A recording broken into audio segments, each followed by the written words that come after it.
Welcome to 2025 and a happy new year to you all. I hope you all have the best year possible. Here at Simon Dan though, it is business as usual as we move on to the Flat Earth Fail Compilation, episode 53. Roll the titles.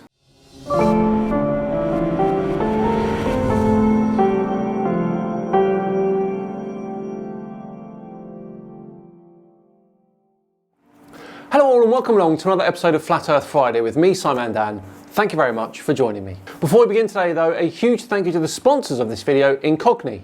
Now, the number of data breaches worldwide raises every year. It went up by 73% in 2023 compared to the previous year. This means you and your loved ones are also at a constantly increasing risk of data breaches as a growing list of data brokers hold your information. Your personal information is being sold or published online without you even knowing it. Information like your name, date of birth, phone number, home address, email, relatives, etc, etc. Now whilst you can ask data brokers to delete this personal information, the process takes hundreds of hours to do manually and is very repetitive. That is why you need Incogni.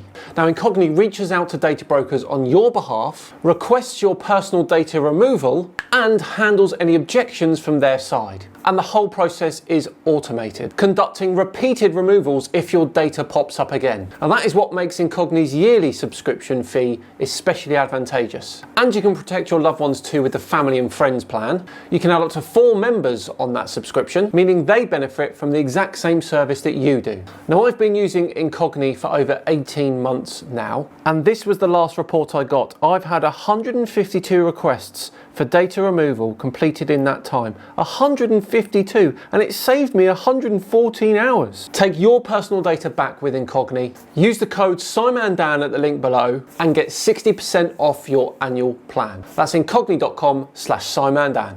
Right, on with today's video, which is the famous Flat Earth Fail Compilation series, episode 53 no less. And we start with our old friend, Level Earth Observer. He's having a pop at NASA again. I know, I'm as surprised as you are. Here we go. Hope everyone's well. Now, if you're a space fan or a NASA fan, you need to send this clip we're going to look at very shortly to NASA and demand answers. Because what we're going to show you, or what I'm going to show you today, is going to destroy your belief system. A belief system that was partly put in place by institutions like NASA. I want to believe you, Elio, but you always say things like this and it never turns out very well for you. I've got my fingers crossed for you though. So like I said, send the clip to NASA and demand answers. Pretty sure you'll get an answer in a minute, buddy. I'll play this short 30-second clip without stopping it, and then we're going to come back, break it down and analyse the clip and highlight glaring problems which expose this fraud. Just like all the other times you've exposed NASA, I guess.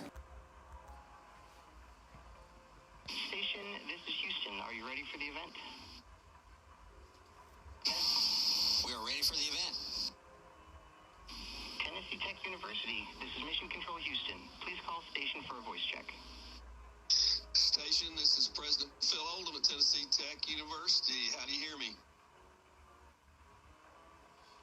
Dr. Oldham, I got you loud and clear. How me? It's awesome. It is awesome. Bear with me. What was wrong with that? In case you're not aware, on the floor of the International Space Station are these blue bars, which the astronauts hook their feet underneath to stabilise themselves in this so-called weightless environment, okay? Okay, we're back with a clip and I've turned the sound down. Take note of how high our bouncing friend is bouncing. Take note of how low he's descending to about knee height. Now take note to him as he stabilises himself and how low he actually gets to put his feet under the bars so we can have a chat with our mate here. Noted. No explanation as to why he was floating in the first place, but okay. I'll just pause it about there. I guess we use the bottom of the screen as a reference. It's about groin area where he's stabilised and he's talking to our friend here. Okay? And there lies the problem, okay? He's got his feet under the bars there and our reference point is his groin area. But when we come back to the footage, He's bouncing up and down, obviously without his feet under the bars. And that's impossible because he's got nothing to push off to change his directional vector in this so-called weightless environment. Really? That's your... I'm sorry. I'm sure it confused you, but if he's pushing himself off the top of those blue bars, then he will be higher up at the point of contact, won't he? Rather than fully hooking his feet underneath it. Come on, Elio, this is bad even for you. Our mate here would literally need a rocket nozzle on the top of his head to push him down when he bounces up, and then a rocket nozzle under his feet to push him back up, because he's obviously not hitting the floor when he descends, because look how low he gets when he actually has to hook his feet under the floor, under the blue bars rather. Look. Ah, okay, I get some of your point now. Why is he floating back down? Well, he's obviously stopping himself from hitting the ceiling. If he pushed himself off the bar and didn't stop himself, he would do that. Now actually, it looks like he's initially squatting. So perhaps he's got his feet partially hooked under those bars as he squats, and then hooks them under fully when he's ready to talk. So he's obviously got nothing, he's not obviously not got his feet under the bars, so he's not squatting here. So as obviously he's being bounced up and down on his lifting device. Like I said, the only way this would be possible is if he had a rocket nozzle on the top of his head. I was wondering how long it would take for you to bring up harnesses. Send this footage to NASA because what you're seeing here is impossible. Just like the globe Earth theory is physically impossible. Which is why when we entertain space, official clips like this, it's a joke, it's mockery, and it shows how far gone the general public actually are at this point in time. Our mate is bouncing up and down with nothing to change his directional vectors, and it's obvious he hasn't got his feet under the bars. This is blatant fraud in front of everyone here for all to see. Well, I guess you finally got NASA, Elio. What will they do? As far as I can tell though, the explanation is clear. He's squatting in that video, not standing up straight. Dear oh dear, Elio. What a start to Flat Earth Friday and the Flat Earth Fail compilation though. Let's move on then to our second video, which comes from Taboo Conspiracy. Apparently an engineer has proven Flat Earth. Here we go. Hello everyone. I have a couple of days off for Christmas, and so I wanted to share with you another awesome Flat Earth observation. This one comes from our engineer friend Pablo's dog. You can find the original video here. I've shared his work a few times on my channel, including here and here. All of the links will be in the description. You can see right from the beginning from Pablo's dog's video just how clear it is with very little refraction for at least the first 20 miles. Okay, first off, that doesn't look like 20 miles. I mean, it may be, but it doesn't look like it. But refraction exists, so we absolutely cannot discount that. Of course, when it's very clear like this with calm water and little refraction, that's when the globe trolls say the curvature hill blocking all of these objects disappeared, leaving everything else unaffected. It's utter nonsense, but it's all they have. It must be hard to be a globe troll. It's actually very easy. A child could debunk Flat Earth. Here's the camera location at the University of California, Santa Barbara, parking lot 6. The coordinates are listed as well. The camera is approximately 45 feet above the ocean water. I like the whole video, but there are just a few things that I want to examine today. First, I want to look at this point here that is on Mesa Beach. It's only 6.5 miles away from the camera, but because of this cliff right here, it's very helpful for lining up some of the other distant objects that we see. This is what Mesa Beach looks like on the video. The first thing we're going to see is traffic along the highway above Mesa Beach and to the right of it. Let's listen to a little bit of the video. You can see the truck there on the 101 heading south. So you're seeing right down to the basically the water line. That's like 20 feet above the water down there along that area. Okay, so we've got a piece of land jutting out in front of land further away where we can see a highway. Gotcha. That's pretty cool. Here comes another one up this way. Let me lock focus. Zoom in.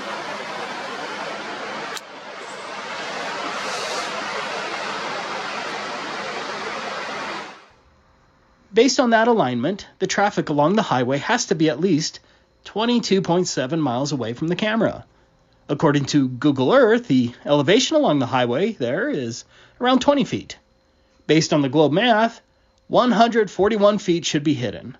Well, that's all very good, but let's have a look at how much should actually be hidden if we take refraction into account. Because remember, it is a thing, isn't it? Well, 98 feet should be hidden.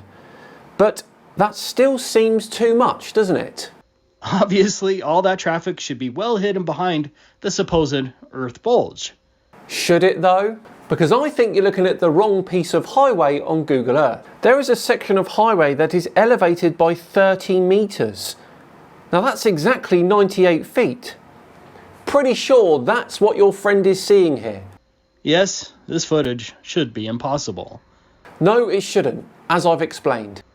Pablo's dog also pans the camera to the right, and you can still see the traffic, even up to a distance of maybe 25 miles. All impossible under the globe, and it's not even close. But let's move on. This is the Hogan Oil platform. It's the furthest of the 7 platforms you'll see in the video. According to Google Earth, Hogan platform was 17.8 miles away from the camera. At that distance, under the globe, the horizon should be closer than a mere 8.2 miles, and 62 feet should be hidden behind the curvature. What I like about this observation is the fact that you can see water behind the platform, meaning there is absolutely zero curvature and the footage is very clear. And let's take a look at a photo of those platforms, Taboo. Ah, yes, as I thought, over 75% of that platform is missing. And how tall are those platforms?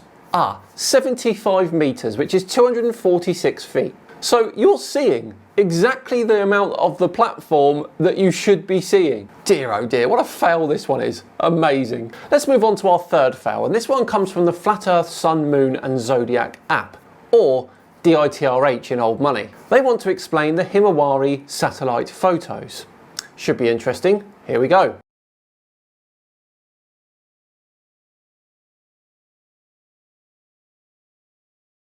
Indeed it does. A fantastic example of how technology proves the globe daily.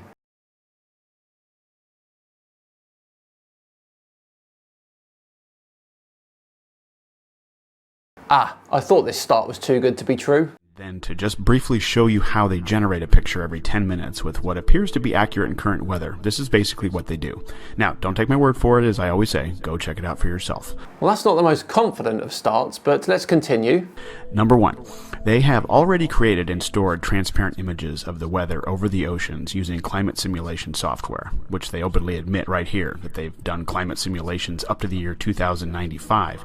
But it's actually the year 2100 on this FTP server folder, and here's one of the images.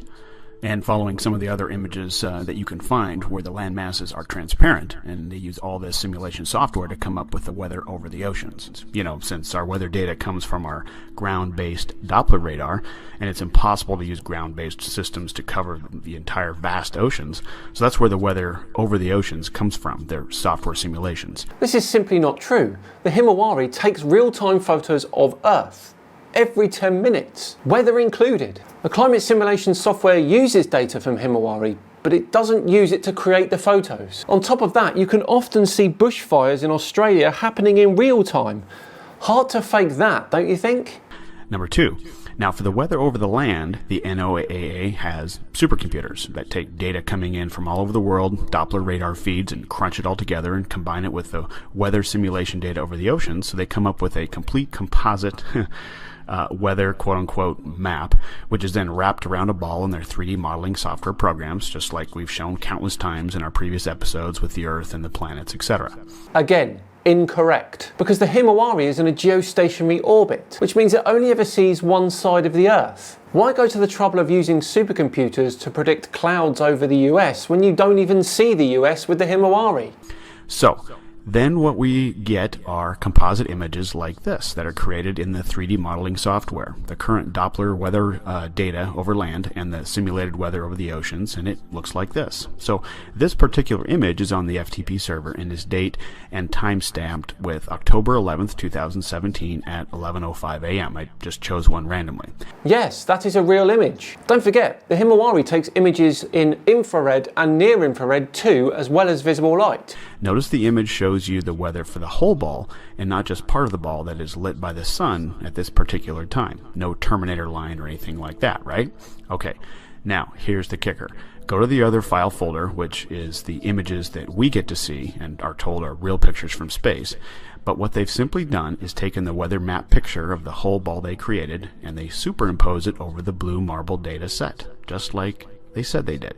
Yes. Why not use images from all available image captures across several spectral bands? So what you can see here is the final version of what we're spoon-fed and told is a picture taken by the Himawari from space like, 10 minutes ago.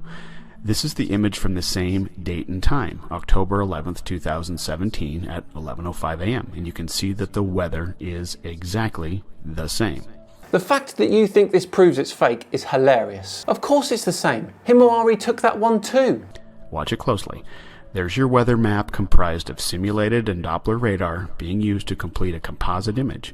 They do this with the Discover satellite too, the epic camera from 1,000,000 miles away, they tell us. Ridiculous. And there is the source of all this, personal incredulity. He cannot believe it's possible, therefore he'll make up all sorts of nonsense to try and discredit it. Dear oh dear. Well, our final video today comes from Indigoc12. He was the guy rattling on about moon lasers on Tinfoil Tuesday this week. If you didn't see it, he thinks we didn't fire lasers towards the moon because he misinterpreted an angle. It was really funny. Go and have a watch now. Now he's made some sort of a response. Let's have a little look at it, shall we? Well, Happy New Year, Simon, Dan, and your bunch of merry, merry men. Actually, 5% of viewers are women, don't you know? Ladies, please subscribe. So, let's have a little closer look at this two laser shots at a lunar orbiter. Two laser shots that are both traveling, if they are 100 meters or 200 meters or a mile apart, these lasers are both traveling 239,500 miles, right? Yep, which at the speed of light takes barely 2 seconds. First of all, your first right angle is that and that. What, the man with the bald head? That there. That is your first right angle. This is taken at an angle, right? So that's your first right angle. If you tilt this up like this, so it's level like it should be, that means the laser raises up. Oh my word, he's talking angles again, and there's 5 more videos. I'll have to have a look at this one in full next Tinfoil Tuesday. Don't miss it. Right, well there we go. What a fantastic Flat Earth Fail compilation that was for another month. Let me know in the comments which one was your favourite. As I say, we're all done and dusted for another Flat Earth Friday. Thanks so much for watching today. It truly is appreciated. If you did enjoy it, a thumbs up would be fantastic. Subscribe to the channel too, and if the feeling takes you, sharing as well would be very much appreciated. Just enough time for me to say thanks again to Incogni for sponsoring today's video. Remember, take your personal data back with Incogni. Use the code SIMONDAN at the link in the description and get 60% off an annual plan. I've been Simon Dan. Have yourselves a great day and I'll see you tomorrow for another Saturday session. See you then.